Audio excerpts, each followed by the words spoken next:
రిషి వసు ఇద్దరూ ఇంటికి వెళ్ళడానికి గుడి నుండి బయటికి వచ్చేసరికి వర్షం మొదలైంది. చాలా ఎక్కువగా వర్షం కురవడంతో రిషి వసు అక్కడే ఉన్న ఒక షెల్టర్ కిందకి వెళ్ళారు. వర్షంతో పాటు చాలా చల్లగా గాలి కూడా మొదలైంది.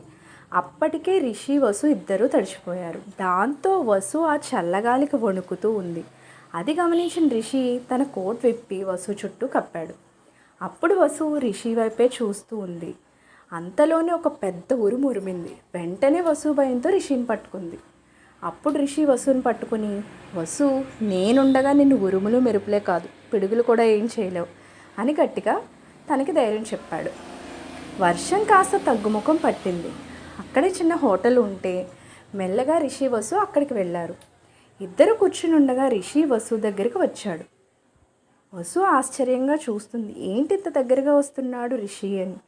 అప్పుడు రిషి వర్షానికి వసు తల మొహం మీదకి రావడంతో తనే ఆ హెయిర్ని వెనక్కి తీశాడు. చిరునవ్వుతో వసు రిషిని చూసింది. ఇంత వర్షంలో నిన్ను ఫోటో తీయాలనిపించింది, టైంకి కెమెరా దగ్గర లేదు అన్నాడు రిషి. మీకు ఫోటోగ్రఫీ అంటే ఎందుకు అంత ఇష్టం అంది వసు.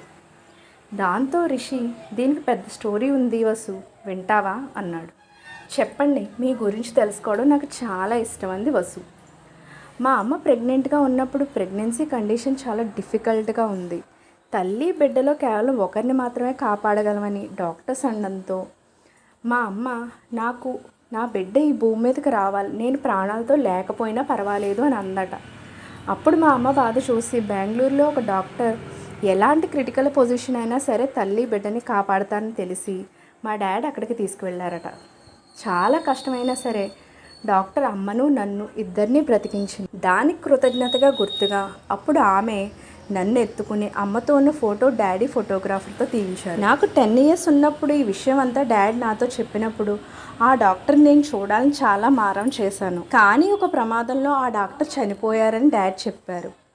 ఆమెను చూడాలని నేను చాలా గోల చేయడంతో నేను పుట్టినప్పుడు ఆ డాక్టర్తో నా ఫోటో నాకు చూపించారు. మనిషి లేకపోయినా ఆ ఫోటో వల్ల నన్ను మా అమ్మని బ్రతికించిన ఆవిడ్ని నేను చూడగలిగాను. ఫోటో అనేది కేవలం రంగుల చిత్రం కాదు వసు, అనుభవాల పొదరిల్లు. అందుకే ప్రతిదీ కెమెరాలో బంధించగలుగుతాం. మనం బాధల్లో ఉన్నప్పుడు ఒక్కసారి మనం హ్యాపీగా ఉన్నప్పుడు ఆ ఫోటోలు చూస్తే మనసు తేలిక పడుతుంది. అందుకే ప్రతి ఒక్కరి జ్ఞాపకాలను అందించే ఆ ఫొటోస్ అంటే నాకు చాలా ఇష్టం. అందుకే ఫోటోగ్రఫీని నా ప్రొఫెషన్గా ఎంచుకున్నాను అన్నాడు. ఆ గతం విన్నాక వసుకి రిషి మీద ప్రేమ మరింత పెరిగింది. రిషి ఆలోచనలతో తన జీవితంలో తన మనసులో రిషిని అంతెత్తులో ఉంచి చూసింది. ఇంత మంచి మనిషి జీవిత భాగస్వామి అయితే తన జీవితం ఎంత బాగుంటుందో ఊహించుకుంది. ఇద్దరిళ్లలో వాళ్ళ పెళ్ళికి ఓకే చెప్పినట్టు, వాళ్ళ పెళ్ళి అయిపోయినట్టు వసు ఊహించుకోవడం మొదలుపెట్టింది. అప్పుడే రిషి పరాగ్గా కూర్చున్న వసు ఎదురుగా వసు వసు అంటూ చిటికలు వేయడంతో ప్రస్తుతానికి వచ్చింది వసు. ఏ ఊహాలోకంలో విహరిస్తున్నావో చెబితే నీతో పాటు నేను అదే ఊహాలోకంలోకి వస్తానన్నాడు రిషి వసుతో. దాంతో ఇద్దరు నవ్వుకున్నారు. మరి రిషి వసుల బంధం మధ్యలో వసుంధర వస్తుందా రాదా నెక్స్ట్ ఎపిసోడ్లో చూద్దాం. ఇదే రిషి సాక్షిగా వసు పార్ట్ 13.